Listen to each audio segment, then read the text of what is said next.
All Go Initiative. Um, and so if you've missed any of our past meetings or if you're new to the group, you can check those out on our YouTube page. If you get a chance, Emily, you can drop that link. Yes. We are going to get started today with a couple of announcements. We have some policy updates. If you've been following along in the last several weeks, you probably know we have a lot of policy updates. And then we have Catherine, Pamela, Lloyd, and I think other colleagues as well from USAC here today to talk to us about the Hotspots Lending Program and to answer any questions that folks might have about that E-rate initiative. But before we do any of that, I think we'd love to hear from anyone that was at ALA Annual Conference in June. Just if you have any reflections or if you attended any sessions, or got to meet up with anybody that you normally just interact with online. Anybody have anything to share from conference?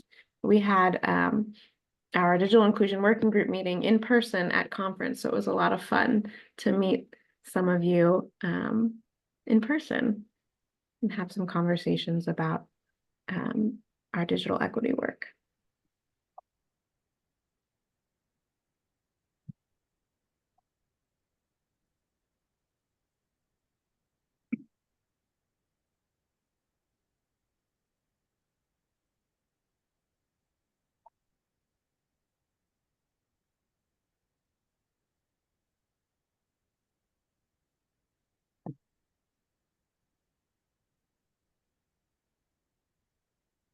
Michelle says it was fun to meet in person. Thanks, Michelle. People are still coming in. Hey, Marion, it's good to see you. Hey, Chelsea. Hello. Good to see you all. Hey, Bo. Hello, Megan. Hello.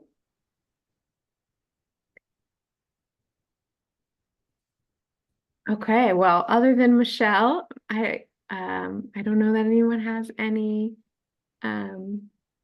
reflections from conference. So we can go ahead and dive into some of our policy updates. So for those of you that have been following the FCC's Learn Without Limits, I think we already discussed the cybersecurity program was voted on in June. So those program rules are out, and we're looking to see the applications open sometime this fall. And I have the link to the program, the frequently asked questions here.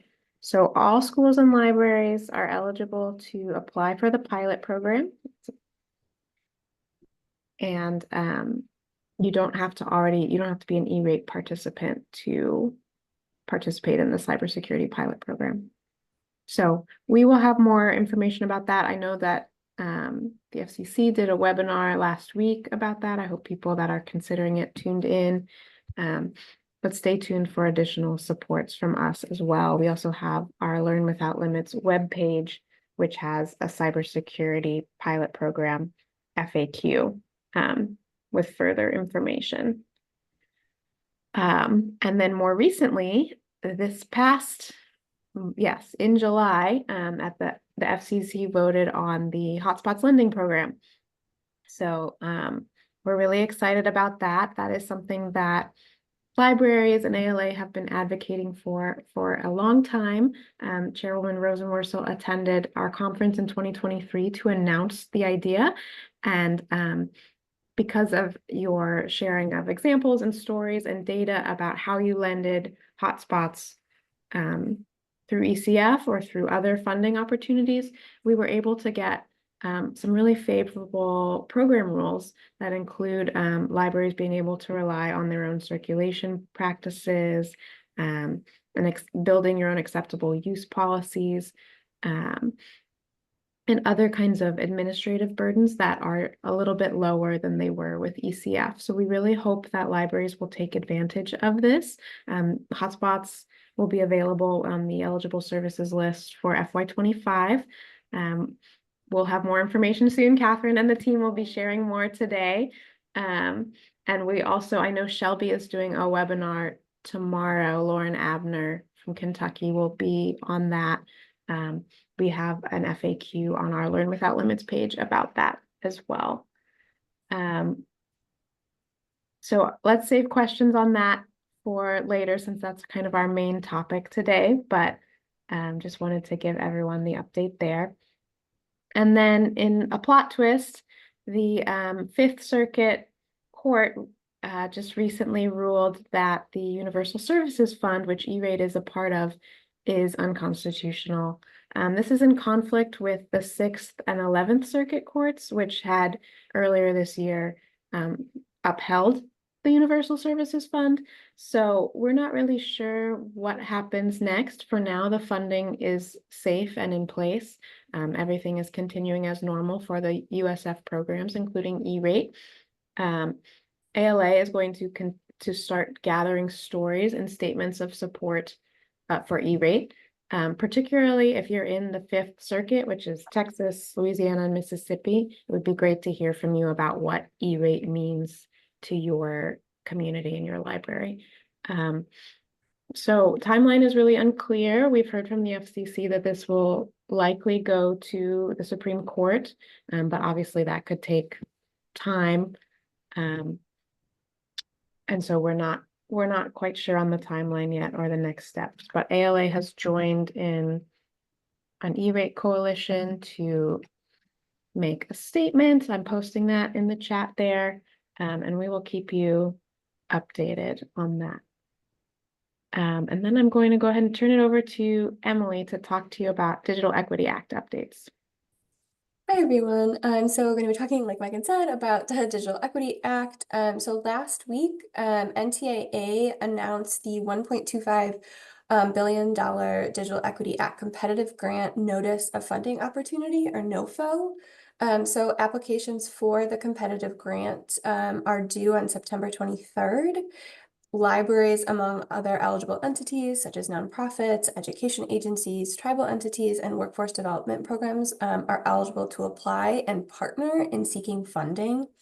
NTIA expects to make competitive grant awards within a range of $5 to $12 million per recipient. So this is really the time to think big in terms of like large sweeping changes to the digital equity, digital inclusion, and digital literacy landscape. And partnering is really, really emphasized specifically in the competitive grant. Our August 27th Digital Inclusion Working Group will focus on the competitive grant specifically, so be on the lookout for that. The competitive grant is in addition to the state capacity grants that are being released on a rolling basis, and libraries are also eligible for this state funding. I'll be dropping a few links in the chat to some competitive grant resources and information specifically from NTIA. But also please be on the lookout for additional resources that we have on our website that I will be talking about shortly as well. And also be on the lookout for a digital equity focused webinar from PLA on September 4th from 2 to 3 p.m. Eastern. We will post additional information and a registration link when we have that. So does anybody have any questions on the Digital Equity Act before I move forward? Emily, would you say again, how much were those grants going to be? Yeah, of course. So the grant range is $5 to $12 million. And if you are requesting a grant outside of that window, you have to provide justification for that.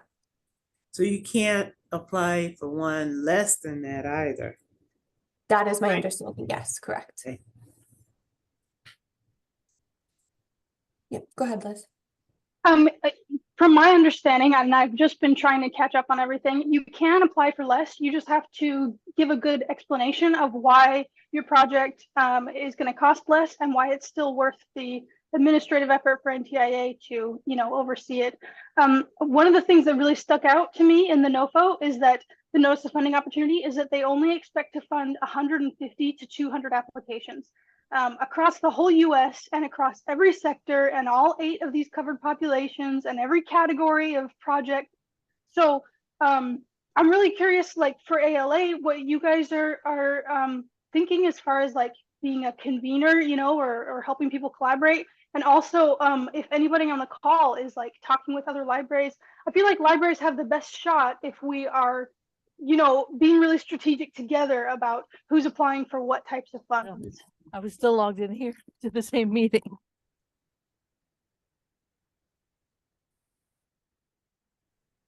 Yeah, thanks, Liz. Yeah, I think something that is really clear to us as well from reading the NOFO is right. They want to fund like really large scale national projects. They want to see you working with partners. They want these to kind of be projects that you wouldn't do just within your state. So yeah, we would love to see kind of libraries working together. We'll have more information on that, but also to speak to what Liz asked, ALA is planning something. We're maybe a little bit behind because this came out very quickly. But yes, we're hoping to convene or put together something that would address what libraries could do in this space, especially speaking to like sustainability in this space. So neither Emily or I are kind of the lead on that, so we don't have a ton of information. We hopefully will have a little more information about that in August at our August meeting. But yeah, definitely would be an opportunity for libraries or state libraries or something to also collaborate and get involved, because a lot of that we need other partners and stakeholders, you know, to share in that. Even 5 million would be a lot for ALA to go after without a lot of help and support and partners or pass through to libraries. So stay tuned. Like I said, we'll have more information. We're trying to roll that out, but yeah, definitely agree that you know, libraries should be here, and libraries have like a great shot at, or you know, libraries, as we've been discussing, are already doing all of these kinds of digital equity activities. So getting funding for them through these grant programs is a really important and kind of once in a lifetime opportunity. Other questions on that? I'm sorry, Emily. No, you're all good. Jumped right in and answered all the questions. I think that kind of dovetails great into the our next topic, which is kind of talking about some updates on resources specifically from ALA, and in addition to thinking about things related to the competitive grant and just the Digital Equity Act in general, is that we'll be continually kind of putting out new resources as information becomes available. Our ALA web pages, kind of over the past several months, we've been going under kind of a reorganization and updating of pages. So including our broadband page and our digital equity resources for libraries page, and also the addition of our Learn Without Limits page, which has all this information and resources related to hotspots.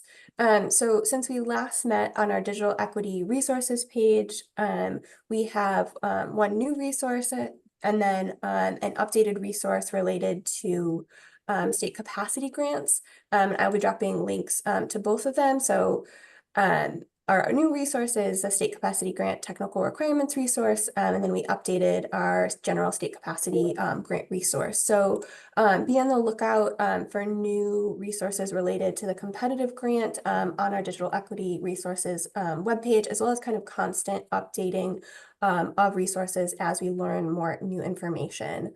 Another resource I want to point folks to is that PLA recently released their public library technology survey. They had a webinar today actually about the report, and so there's a lot of great information in there as well, just when you're thinking about the competitive grant and just in general. So I will be dropping all of those links in shortly, and feel free to ask any kind of additional questions you have. Otherwise, we can open it up to other announcements or updates anybody else in the group wants to share.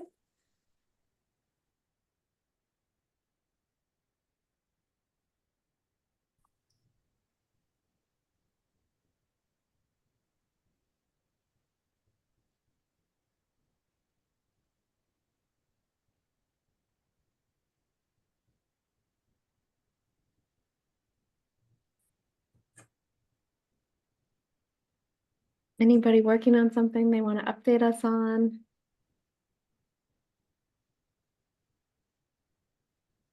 How are things going with your State Digital Equity Act capacity grant, maybe?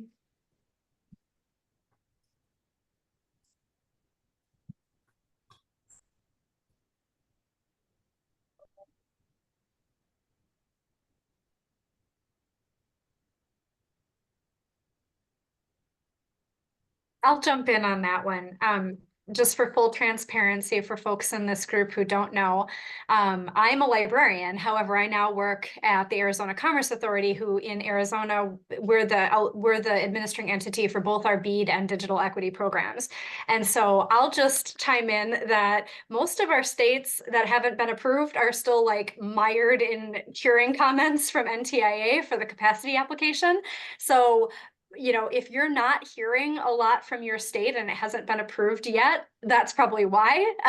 Most of us are on our second or third or God knows how many rounds of curing. And so we probably are all in the same boat if you haven't heard updates from your state. But I will also say from that administering entity perspective, here in Arizona, at least, we're doing our best to, continue working with the state library and all of that kind of stuff on all of those next pieces. So that's that's my perspective on that.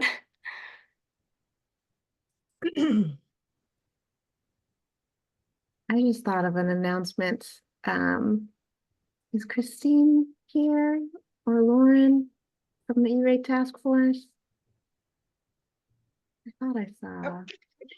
Oh yes, Christine's here. Hi. Tell us Hi. our good news. So I wasn't sure how applicable it would be, but the E-rate task force, the ALA E-rate task force has been working on a project with COSLA since, oh my gosh, probably about this time last year. Yeah, this time last year, to get some funding for training for state coordinators for E-rate. Because we are we fill the gap between what is happening with the fine folks at USAC and what actually happens on the ground with libraries. And there have traditionally not been as many resources geared towards state coordinators, particularly library state coordinators. There's a group for school state coordinators. So we now have a grant from IMLS, thank you, for Laura Bush 21st Century Librarian Program to do some training for state coordinators for the next couple of years. We're gonna really need that with everything that's coming down the pipeline with the cybersecurity pilot and the hotspots. And so that's kind of like a nice segue to, I guess, what Catherine and Jonathan are going to be talking about today. But yeah, so grant training for state coordinators. If you do not know who your state coordinator for E-rate is, find that out. If you have questions, let us know. Let Megan and I know. Christine Morris at Ohio. Lauren Abner, I think, is on here.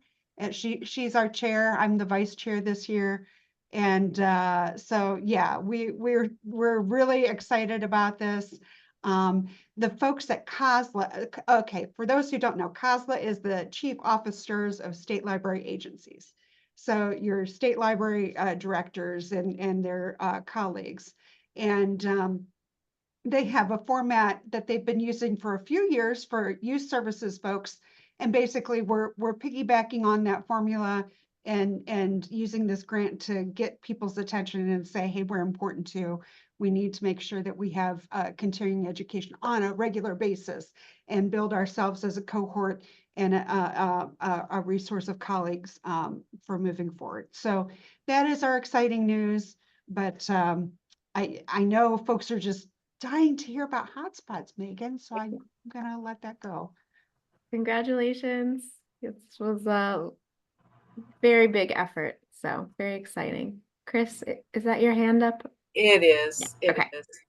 Well, I just thought I'd say that libraries are getting a good bit of attention in Connecticut in regard to the digital equity plan, though there are no details on our plan yet because the money has not arrived. Our capacity grant has not arrived, but everybody knows it's coming. So we just got invited to speak at a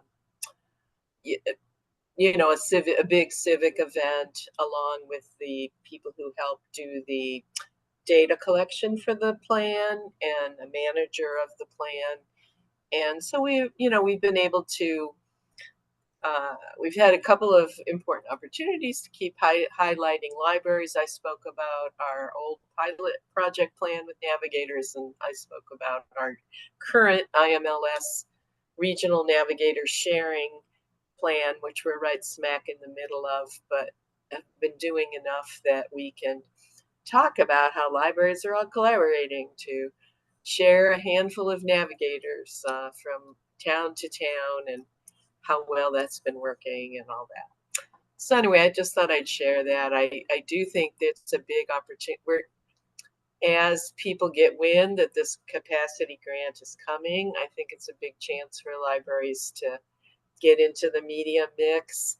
We can't talk about the plan, but we can talk about what we're doing around digital equity and how the models we're developing and things like that. So I think that which will hopefully mean that we're more grantable as we get closer to the announcement of the sub-award criteria. Thanks.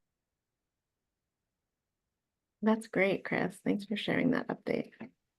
Very nice. I guess I can give a little update on Tennessee too.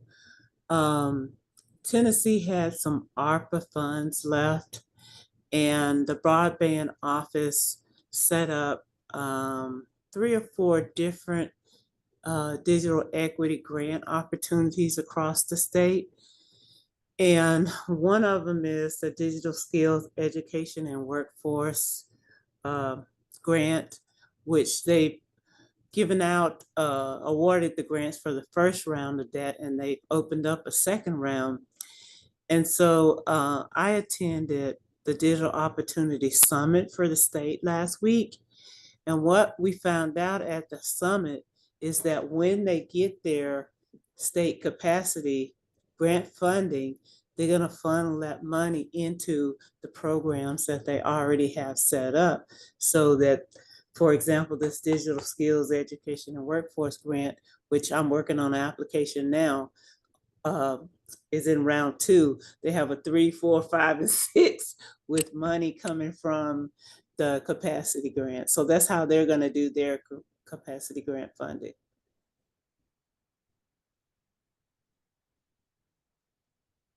Wow, we're busy, aren't we? Yes. That's great, Marion. Thank you. So yeah, you've heard there's a lot going on with the Learn Without Limits initiatives at the FCC and just in the Universal Services Fund. There's a lot of news with the Digital Equity Act. There's a lot to pay attention to. So thanks for sharing a little bit of that. I'm going to go ahead and turn it over to Catherine and the USAC team. I misspoke earlier and we don't have the permission to record this. So Emily, can you pause the recording? And I'll give the floor to Catherine. Thank you so much for being here.